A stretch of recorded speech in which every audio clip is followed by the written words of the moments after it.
The main reason is that these residents have been asking government to give them a standalone municipality. They are currently under Fengo local municipality, which they are accused of dragging its feet in providing services to residents of Stekspruit.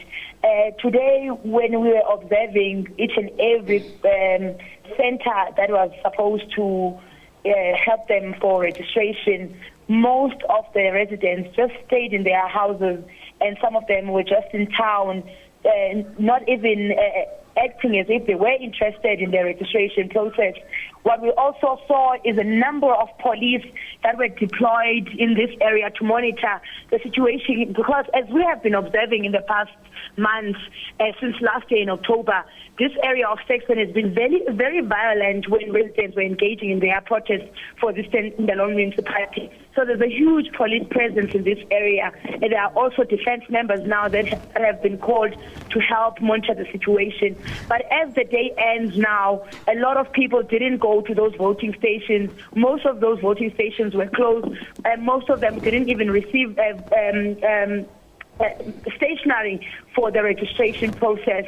So when we're speaking to the MEC for Social Development, who also manages this constituency, she was saying that she's very worried that the ISP didn't engage the residents of this area to inform them about the importance of taking part in the registration so that they can vote next year. Now, Zimkitha, how was the situation resolved? The situation was very calm. It was very calm. As I'm saying, that many people, it was business as usual.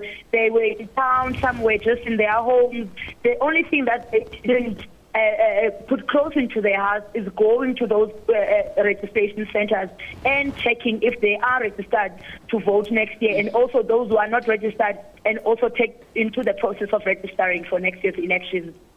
Now, in terms of the IEC, did they manage to get into the voting stations? Not at all, because most of the schools which are usually used as registration centers, the SGB members who keep the keys were not available to hand over the keys to the IEC officials so that they can have access into those schools.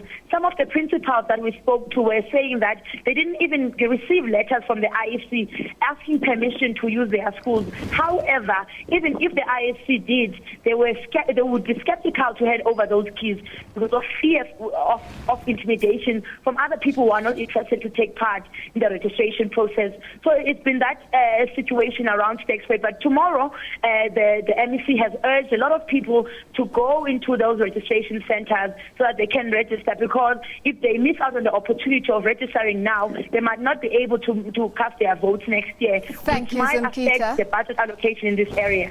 Zimkitha, thank you. That was our reporter Zimkhita Macingwane joining us from Mthatha.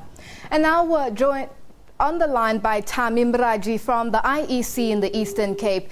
Tami, how do you hope to handle the situation on Sunday? On Sunday, I think there should be quite an improvement over today, because today we had some teething problems, but that some voting stations had to open late because of challenges that we experienced. But tomorrow, we have addressed those challenges now, and we think that tomorrow we should start on time of all voting stations, and that everyone will actually be able to register and work for a full day tomorrow without any problems.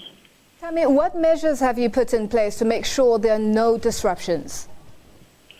Firstly, if you look at a place like Cookhouse, where we had some disruptions earlier this morning, we have now put in place a contingency plan in bringing in staff who have been able to man the voting stations for the rest of the day, and those people will also be available to work for the whole day tomorrow. So in that way, and we are also working with the police, who will ensure that there is security at all the voting stations. That was Mthatha from the IEC in Cape Town.